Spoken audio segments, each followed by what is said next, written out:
데살로니가 전서 1장 2절에서 3절 말씀 보겠습니다. 데살로니가 전서 1장 2절에서 3절 말씀입니다. 신약 329페이지 정도가 될 것 같습니다. 데살로니가 전서 1장 2절에서 3절입니다.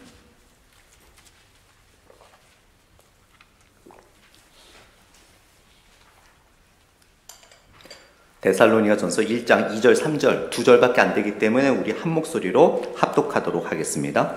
우리가 너희 모두로 말미암아 항상 하나님께 감사하며 기도할 때에 너희를 기억함은 너희의 믿음의 역사와 사랑의 수고와 우리 주 예수 그리스도에 대한 소망의 인내를 우리 하나님 아버지 앞에서 끊임없이 기억함이니. 아멘. 잠시 기도하고 말씀 나누겠습니다. 하나님 아버지 감사합니다. 이 시간 예배 드리는 순간 중에 유일하게 하나님께서 우리에게 주시는 시간, 말씀을 듣는 시간입니다. 오늘 말씀을 통해서 첫 목장 또 계획을 위해서 모이는 성도들 위에, 또한 목자, 부목자, 목녀들 위에, 또한 오늘 방문하신 서요셉 목사님 위에, 또 현장이 아닌 온라인으로 예배드리는 성도들 위에 하나님께서 놀라운 은혜를 부어주시기를 간절히 소원합니다. 육체적인 아픔이 있는 분들에게는 치유의 하나님의 능력을, 마음의 근심과 좌절과 낙심과 고통이 있는 분들에게는 말씀의 평안을, 또한 진로를 위해 기도하는 분들에게는 앞에 나가야 할 길의 방향을 오늘 말씀을 통하여 가르쳐 주시고 깨닫게 하여 주시옵소서. 감사드리며 예수님 이름으로 기도드렸습니다. 아멘. 여러분 아마 그림을 하나 지금 보여주실 텐데요. 그냥 속으로 생각만 하고 계세요. 이 그림을 보시고 여러분들이 이 그림을 그린 분이라고 생각한다면 과연 이 그림의 제목을 무엇이라고 정하시겠습니까? 이것은 제가 말씀을 마무리할 때 답변을 드리도록 하겠습니다. 이렇게 우리는 실상 속에서 그림이든 여러 가지 사물, 여러 가지 상황들을 많이 경험하고 살아갑니다. 그러나 우리가 진정으로 그것의 의미를 실질적으로 경험하는 일은 많이 없는 것 같습니다. 제가 한국 나간 지 한 6년 된 것 같은데요. 한국에 나가면 이제 집회를 하게 되거나 또 지인들을 만나게 되면 그 지역에 식당들을 데리고 가는데 아무 식당이나 안 데려가요. 맛집이라는 데를 데려갑니다. 아, 목사님, 여기는 칼국수를 아주 잘해요. 목사님, 여기는 아주 해물탕을 잘해요. 목사님, 여기는 뭘 잘해요. 작은 식당을 가더라도 맛집으로 데려가요. 그러면 그 맛집에 갔다고 나서 제가 자연스럽게 하는 말이 있습니다. 아, 진짜 식당 같네요. 진짜 이 음식 맛이 나네요. 라고 자연스럽게 대답하고요. 저를 식당으로 인도하신 분들도 목사님, 이 식당은 진짜 그 음식을 하는 식당입니다. 라고 말을 해줘요. 그런데 다른 식당들은 좀 맛이 다를 뿐이지 가짜 음식을 하는 것은 아니거든요. 그러나 진짜 음식을 하고 진짜 그 음식의 식당답다라는 의미는 무엇일까요? 맛을 제대로 낸다라는 것이요. 사람들이 원하는 그 음식이 표현해야 되는 맛을, 또 손님들이 요구하는 맛을 만족시켜 줄 수 있는 식당이기 때문에 진짜 식당답다, 진짜 음식답다라고 우리는 이야기를 합니다. 이 세상에는 많은 교회가 있습니다. 우리 교회도 시애틀 평강 장로교회라는 이름을 갖고 있습니다. 그런데 예수님께서 만약에 이 땅에 오셨을 때 수많은 교회의 타이틀을, 사인을 보시고 또 그 교회의 사역과 신앙의 모습을 보시고 진짜 이 교회는 사인처럼 교회답다라고 할 수 있는 교회들이 과연 많이 있겠지만 과연 몇 교회나 될까요? 또 우리가 시애틀 평강 장로교회라는 사인과 홈페이지와 또 여러 가지 또 인터넷상에서 광고도 하고 신문에도 나오겠지만 과연 그런 상황 속에서 정말 우리가 정말로 맛집을 향하여 그 식당은 진짜 식당답다, 그 식당은 진짜 그 음식을 제대로 한다라고 말하는 것처럼 정말 우리 교회를 향한 예수님뿐만 아니라 많은 크리스찬들이 시애틀 평강 장로교회의 맛을 봤을 때 정말 우리 교회를 향해서 정말 교회답다라고 할 수 있다라고 저는 믿습니다. 그러나 그렇게 생각하지 못하시는 분들도 있을 수도 있겠죠. 그런데 오늘 본문에 보면 초대교회에는 많은 교회들이 있었어요. 그런데 바울이 정말로 이 교회는 교회답다라고 자랑할 만한 교회가 있었습니다.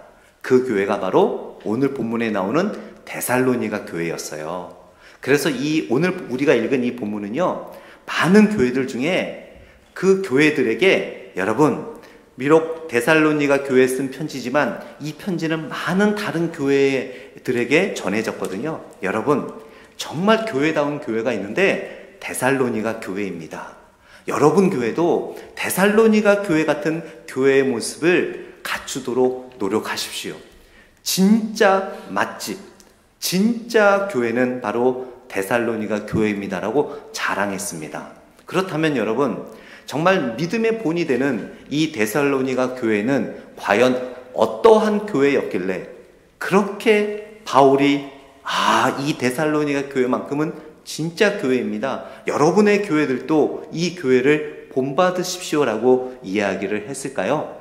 데살로니가 전후서를 보게 되면 수많은 내용들이 있지만 저는 오늘 본문을 통해서 믿음의 본이 되는 교회라는 제목으로 데살로니가 교회처럼 우리 교회가 진짜 맛집, 진짜 교회가 되기 위해서 어떠한 모습이 돼야 되는지 세 가지를 여러분과 함께 나누고자 합니다.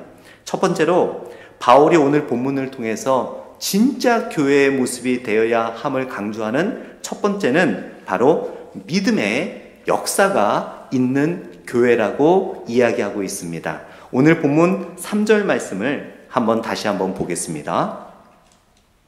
3절 말씀 제가 읽겠습니다. 너희의 믿음의 역사와 사랑의 수고와. 바울은요, 데살로니가 교회가 믿음의 역사가 있기 때문에 이 교회야말로 사인만 있는 교회, 간판만 있는 교회가 아니라 정말 진정한 교회였다라고 이야기를 합니다. 믿음의 역사라고 합니다. 1517년에 중세 캐톨릭의 타락으로 인해서 참된 믿음의 교회로 거듭나기 위해 종교개혁이 일어났죠. 종교개혁의 개혁주의 신학의 바탕으로 지금까지 튼튼하게 서가는 교회가 바로 우리가 속해 있는 장로교회입니다. 장로교회의 중요한 핵심 교리 중에 하나는 이신칭의라는 거예요. 이 이신칭의는 뭐냐면 salvation by only faith, saved only by faith, 믿음으로만 구원을 받는다라는 거예요. 왜냐면요, 중세시대 때 그 타락한 캐톨릭에서는 무슨 행위가 있어야만, 또 돈을 들여야만, 무엇인가 땀나는 일을 해야만 구원을 받는다라고 이야기를 했어요. 그 당시에 타락한 중세 캐톨릭은 돈이 많이 필요했기 때문에 면죄부라는 것을 판매했거든요. 그때 이 면죄부가 뭐냐면요, 여러분 구원받기를 원하십니까? 네, 구원받기를 원합니다. 그러면 이 면죄부를 사십시오.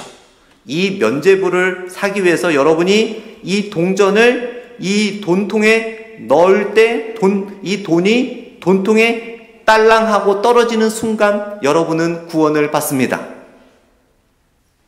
얼마나 기가 막힌 이야기입니까? 아무것도 필요 없다는 거예요. 그냥 이 돈을 면죄부라는 것을 purchasing, 구입하기 위해서 이 돈을 돈통에 넣는 순간 구원받는다는 거예요. 그러니까 회개 안 해도 되고 마음대로 살아도 되고 돈만 있으면 구원받는구나라는 그런 잘못된 생각으로 면죄부를 구입하게 되었죠. 그런데 이 돈 맛이 들리잖아요. 그러니까 조금 더 돈을 받고 싶은 거예요. 돈을 벌고 싶은 거예요. 그래서 어떻게 또 광고를 하기 시작했냐면요. 여러분뿐만 아니라 돈만 내면은 여러분의 자녀도 구원받을 수 있습니다. 여러분의 삼촌도 구원받을 수 있습니다. 여러분의 부모님도 구원받을 수 있습니다. 그 사람들의 이름으로 면죄부를 하나씩 더 사십시오. 얼마나 좋습니까? 전혀 복음을 전하지 않고 성경 말씀을 믿지도 않아도 그것만 사면은 구원을 받는다고 하니까 서로 그냥 자기는 구원 안 받아도 되니까 부모님과 자녀들을 위해서 주머니에 있는 모든 쌈짓돈을 털어서 면죄부를 사게 되는 거예요. 그거를 루터가 보고 이건 아니다. 어떻게 그렇게 구원을 받느냐. 분명히 성경에서는 믿음으로 구원을 받는다고 했는데 그거는 말이 안 된다라고 해서 종교개혁을 일으키게 됐죠. 그래서 우리 개신교가 탄생하게 됐는데 캐톨릭에서는 지금도 그렇게 이야기하죠. 개신교의 형님이 바로 우리다. 왜냐하면 우리에서 너희들이 나왔다라고 하는데 그거는 성경도 역사도 잘못 알아서 그래요. 종교개혁을 통해서 캐톨릭에서 기독교가 나온 것이 아니라 타락한 캐톨릭을 다시 성경적으로 돌려놓은 것이 개신교예요. 그러니까 원래 있던 교회의 모습이 중세에 와서 타락했는데 원래 다시 성경적인 모습으로 돌아간 것 뿐이지 캐톨릭에서 개신교가 나온 게 아닙니다. 그러니까 여러분들도 캐톨릭 신자들이 그렇게 이야기하면 이렇게 설명을 해 주세요. 자, 제가 왜 이 말씀을 드리냐면요. 그래서 구원은 믿음이 중요하다라고 모든 사람들이 알게 되었어요. 그런데 이것을 잘못 이해해서 기독교가 조금 어긋나기 시작했어요. 뭐가 문제였냐면 구원은 믿음으로 받는다고 하니까 그러면 행위는 아무 상관이 없나 보다. 예수님이 나의 구세주임을 믿기만 하고 내가 어떤 말을 하던 어떤 생각을 하던 어떤 행동을 하던 아무 상관이 없나 보다라고 또 오해하기 시작한 거예요. 그러다 보니까 중세 캐톨릭만큼 교회가 타락하진 않았지만 교회의 위기가 오기 시작합니다. 물론 맞습니다. 구원은 믿음으로 받습니다. 그러나 여러분 중요한 사실이 있어요. 성경에 보게 되면 믿음으로 구원을 받지만 구원받는 믿음은 반드시 믿음과 같은 행위와 따라옴을 성경은 가르쳐주고 있는 거예요.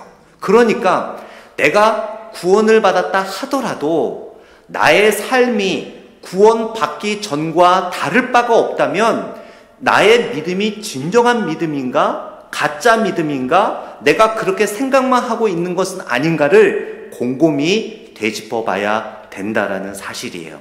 제가 제자 양육과 누누이 여러 번 말씀을 드리지만 여러분 믿음이란 무엇입니까? 확신하고 인정하는 거지요.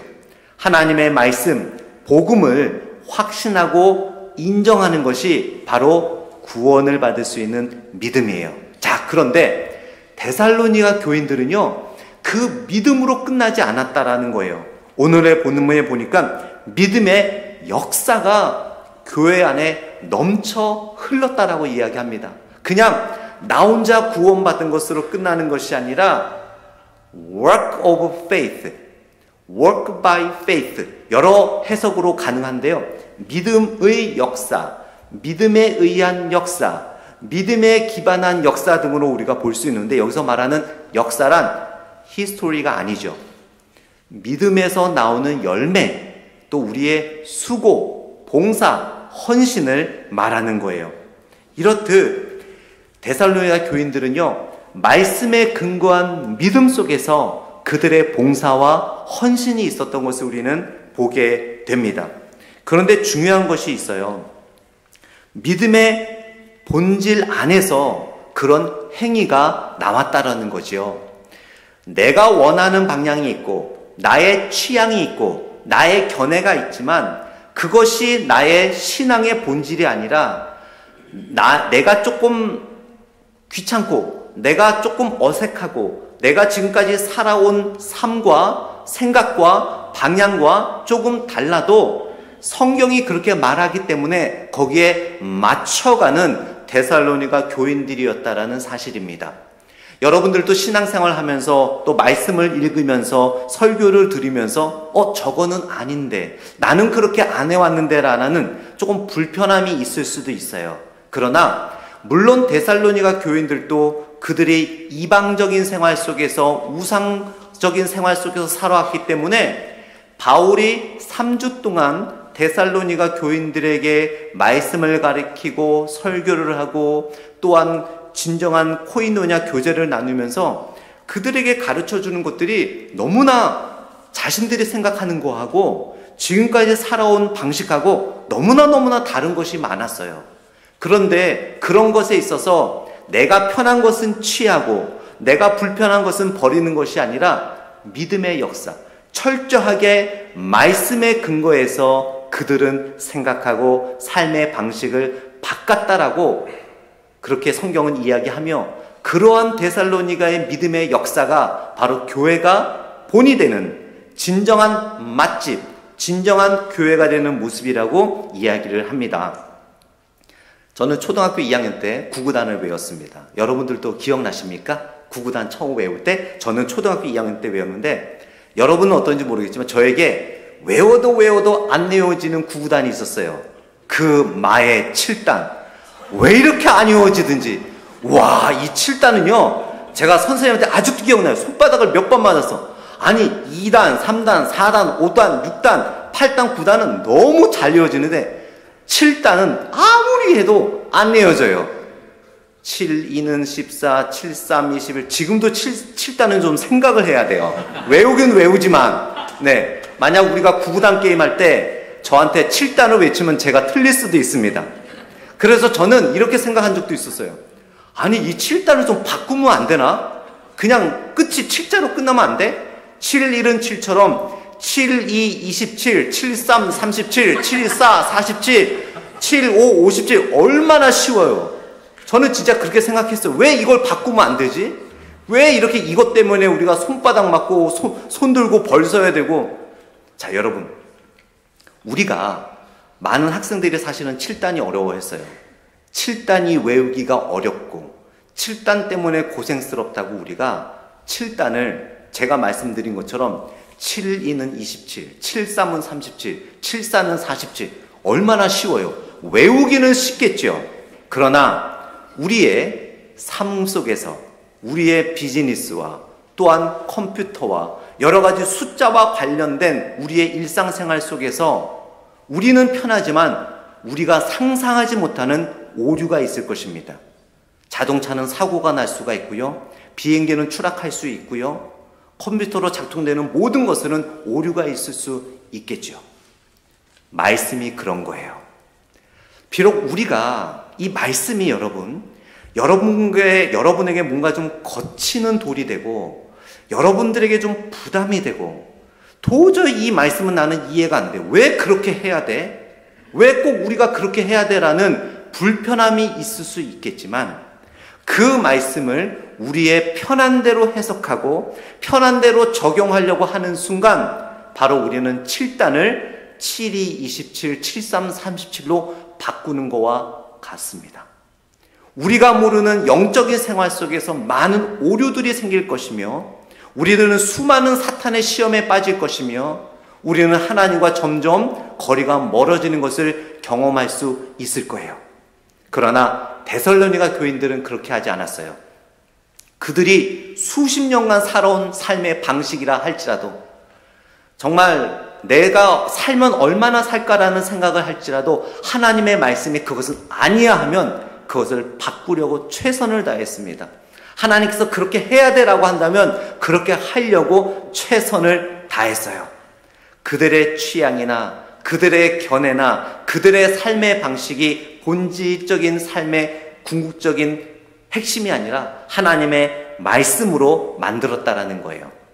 제가 어렸을 때 미술 학원을 다닌 적이 있는데요. 저는 그림을 그릴 때 항상 지금도 생각나요. 그림을 그리면 자꾸 이렇게 바깥으로 이렇게 삐져나와요. 그래서 아무리 그거를 안 삐져나오게 이렇게 하려고 해도 다 완성된 그림을 보면 사과가 삐죽삐죽해지고 사과는 동그래야 되는데 그리고 로봇을 그려도 삐죽삐죽하고 영 보기가 안 좋아요. 어머니가 어느 날 미술학원을 보냈어요. 미술학원에 갔을 때 학원 선생님이 제일 먼저 가르쳐 준 게 있어요. 공연아, 모든 그림은 스케치를 한 다음에 테두리를 먼저 그려. 테두리를 먼저 색칠을 해. 그리고 안에를 색칠을 해. 그래서 그림을 그리고요, 테두리를 먼저 이렇게 색칠을 해놓고 그 다음 부분을 색칠을 하니까 와, 안 삐져나가요. 그림이 그 안에 머물러요. 여러분, 하나님의 말씀은요, 바로 우리 인생의 이런 테두리입니다. 우리가 삶을 살다 보면 여러 가지 것들을 경험하게 되는데요, 우리가 때로는 좀 내가 그 말씀을 지키기가 불편하고 도저히 나의 믿음의 상식으로는 이게 안 맞는 것 같아도 그 말씀을 붙잡고 우리의 인생의 테두리를 만들어 놓으면은요, 그때는 힘들지만 하나님께서 우리의 말씀으로 우리들의 삶을 평안하고 안전하게 지켜주심을 경험하게 되실 겁니다. 이 당시에 교회들마다 이단들이 너무 많이 득실득실 거렸어요.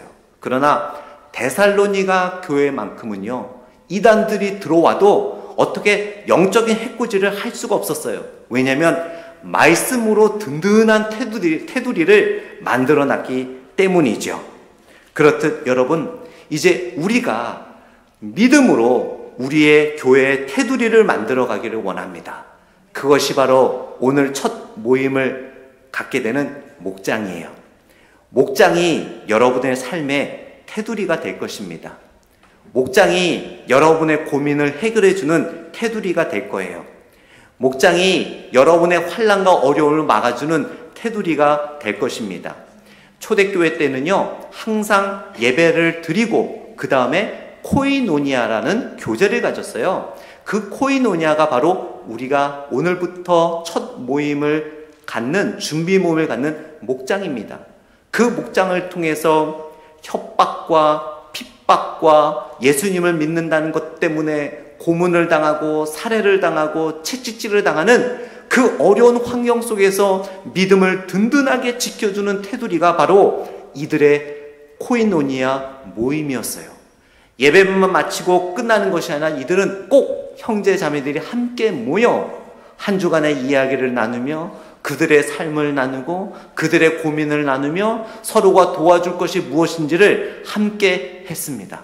그래서 데살로니가 교회는 든든하게 서갈 수 있었어요. 우리 교회 안에는 하나님의 말씀이 바로 우리의 본질입니다. 또한 우리의 목장이 여러분들의 삶과 신앙생활 속에서 든든하게 지켜주는 테두리가 되어질 줄 믿습니다.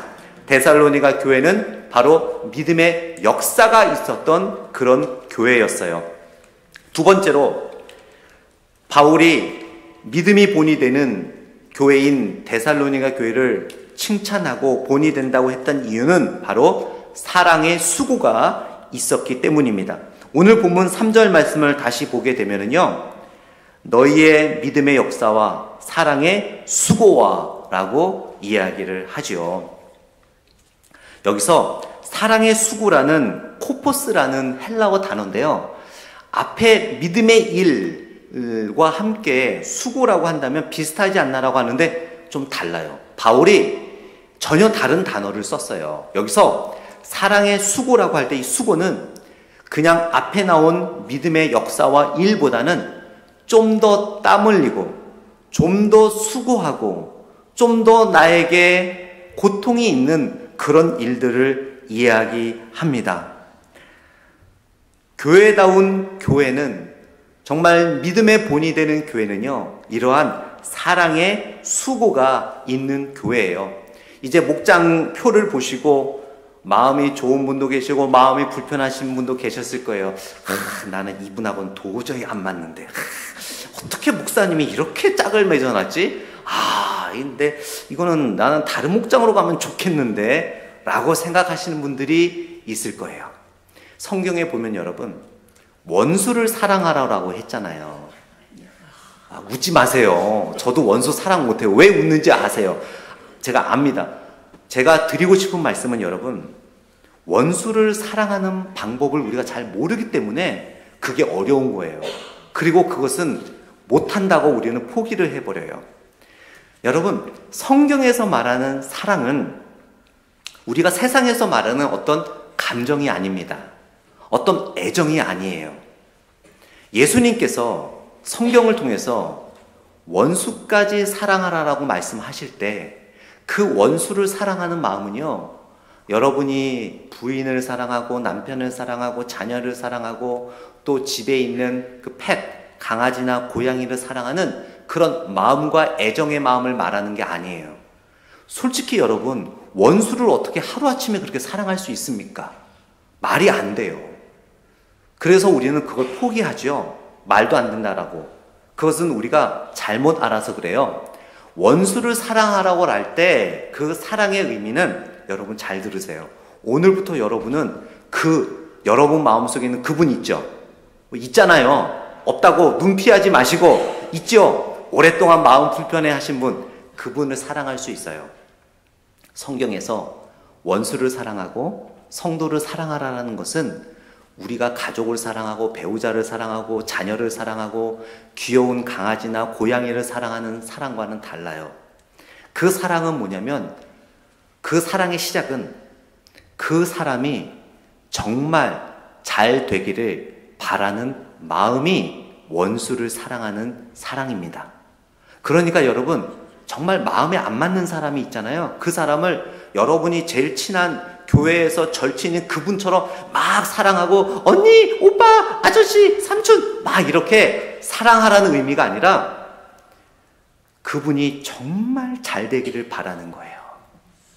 그분의 어떤 약점이나 부족한 점이 있다면 정말 그분이 진정 하나님 앞에 회개하고 믿음이 성숙되어 그분이 하나님 앞에 성숙한 자녀로 자라나고 또 그분이 잘 되기를 진심으로 바라는 거죠. 그분이 직장을 다니면 그 직장에서 진심으로 잘 되기를, 그분이 사업을 운영하면 그 사업이 하나님 앞에 잘 운영되어 진심으로 잘 되기를, 그분의 자녀들이 진심으로 잘 되기를 바라는 마음이 바로 원수를 사랑하는 마음이에요. 자, 여러분, 그렇다면 보세요. 그 전까지는 그분에 대한, 누군가에 대한 그런 마음이 없었는데 그분을 진심으로 잘 되기를 원하는 마음이 생긴다면 여러분, 교회에서 그분이 어떤 도움이 필요해요. 그러면 자연스럽게 도와주게 돼요. 왜냐하면 그분을 내가 사랑하는 사람처럼 사랑하진 않더라도 진심으로 그리스도의 마음으로 잘 되기를 원하기 때문에 비록 애정적인 그런 마음은 없더라도 그분이 잘 되기를 바라기 때문에 도와줄 수밖에 없는 거예요. 또 그분이 어떤 요청을 한다면 그분이 진심으로 잘 되기를 바라기 때문에 그 부탁을 우리는 들어줄 수밖에 없다라는 거죠. 그래서 사울은요, 오늘 우리가 읽진 않았지만 제가 읽어드릴게요. 데살로니가전서 4장 11절에 이렇게 이야기를 해요.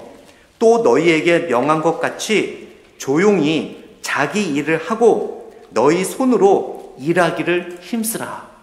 데살로니가 교회 안에서도 왜 모든 성도들이 한 마음이 될 수는 없습니다. 옷 입는 게 마음에 안 들 수도 있고요. 목소리가 마음에 안 들 수도 있고요. 밥 먹는 스타일이 마음에 안 들 수도 있고요. 좋아하는 것들이 다를 수도 있어서 모두가 한 마음은 될 수는 없어요. 정말 사랑하는 사람을 사랑하는 마음으로 모든 사람들을 사랑한다는 건 거짓말이겠죠. 그러나 데살로니가 교인들은요, 사랑의 수고가 있었어요. 원수까지도 사랑해야 되는, 즉 그 사람에게 그 애정인 마음은 없더라도 그 사람이 예수님 안에서 정말 잘 되기는 바라기 때문에 그분에게 필요한 것이 있다면 가서 도와주는 거예요. 그분이 부탁하면 내가 싫어하기 때문에 전에는 등 돌리고 모른 척 했지만 내가 그분이 잘 되기를 바라기 때문에 가서 도움을 요청하면 도와주는 거예요. 데살로니가 교인들은 그렇게 했습니다. 그래서 서로서로 늘 수고하고 땀 흘리며 애쓰는 교회였어요. 내가 나하고 마음이 맞는 사람이든 마음이 안 맞는 사람이든 그 사람을 주님께서 사랑하시기 때문에 가서 수고했던 교회가 바로 데살로니가 교회였습니다. 저는 우리 교회가 이미 이런 교회라고 저는 믿어요. 또 그렇게 생각하고 있습니다. 그런 모습을 보았기 때문입니다. 그러나 이제 우리가 앞으로 더 성장하고 또 우리가 하나님의 일을 더 일을 하기 위해서는 정말 데살로니가 교회처럼 사랑의 수고가 있는 우리의 모습이 되기를 원합니다.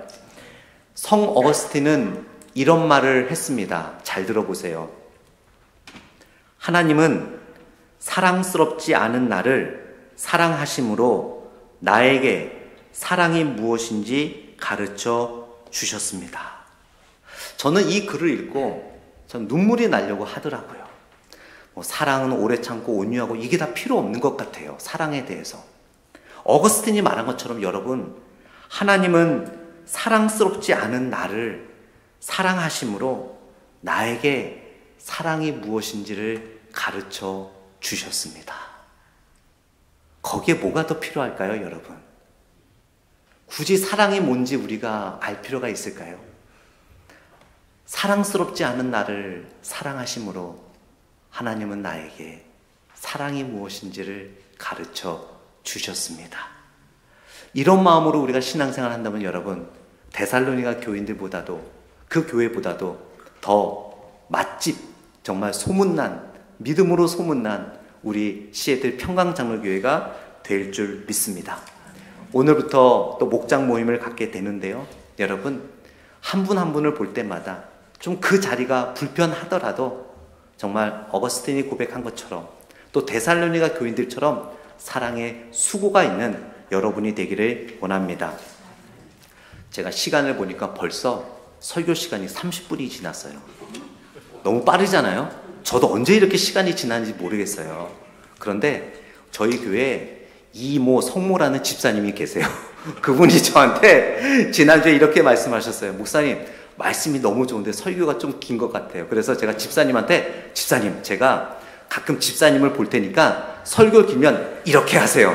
제가 바로 설교를 끊겠습니다. 그래서 제가 집사님을 계속 보는데 가만히 계세요. 네, 가만히 계세요. 제가 계속 보거든요. 근데 이렇게 안 하세요. 근데 하겠다고 약속했는데 안 하시네. 재밌나 봐요.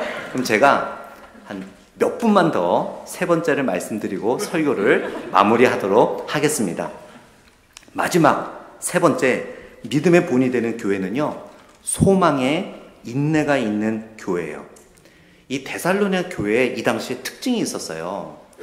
고린도 교회는요, 예수님께서 다시 오신다는 말을 듣고 이 고린도 교회 전체가 어떤 생각을 들었냐면, 아, 예수님이 어차피 오실 바에야 우리가 정말 마음 놓고 세상을 살자. 어차피 주님이 오시는데 우리가 신앙생활보다는 모아놓은 돈 실컷 쓰면서 지내자라는 잘못된 그런 종말론을 갖고 있었어요. 그런데 데살로니가 교회도 이런 믿음의 역사와 사랑의 수고가 있었지만 성도들 가운데 이런 마음들이 있었어요. 어제까지 함께 기도하고 찬양했던 옆에 있던 그 신앙이 좋던 성도가 로마 군인들한테 예수님을 믿는다는 이유 때문에 끌려가서 처형을 당하게 되는 거예요. 그걸 보면서 걱정하게 됐어요. 아, 예수님이 오시는 것을 같이 보기로 했는데 이렇게 죽어버리면 이 사람은 어떻게 되는 거지? 구원을 못 받는 것 아닌가? 천국에 못 가는 거 아닌가라는 그러한 불안이 있게 된 거예요. 그러나 그때 바울이 사역을 하면서 여러분, 소망에 인내를 가지십시오. 우리는 예수님이 올 때를 기다리는데 그 기다린다라는 것은 분명히 예수님께서 다시 오셔서 살아있는 우리뿐만 아니라 먼저 죽은 신앙의 선배들도 같이 하늘나라로 불러 가십니다. 그러니까 걱정하지 말고 여러분, 정말 우리는 어떤 환난이나 어떤 어려움이 있더라도 최선을 다해서 신앙생활을 하시면 된다라고 이야기를 했습니다. 그래서 오늘 본문 10절에 보게 되면은요, 데살로니가전서 1장 10절에 이런 말씀이 있습니다. 또 죽은 자들 가운데서 다시 살리신 그의 아들이 하늘로부터 강림하실 것을 너희가 어떻게 기다리는지를 말하니 이는 장래의 노하심에서 우리를 건지시는 예수시니라. 여러분, 소망은요, 제가 새벽기도 때 종종 말씀을 드리는데요, 소망은 뭔가 abstract, 정말 추상적인 것 같고 비현실적인 것 같죠. 왜냐하면 소망의 의미를 잘 몰라서 그래요. 여러분, 오늘부터 잘 기억하세요. 소망은 절대로 추상적인 게 아닙니다. 소망은 미래에 하나님께서 주실 축복을 현재로 가져오는 것이 소망이에요. 힘들고 어렵더라도 여러분들이 열심히 일을 하는 이유가 무엇입니까?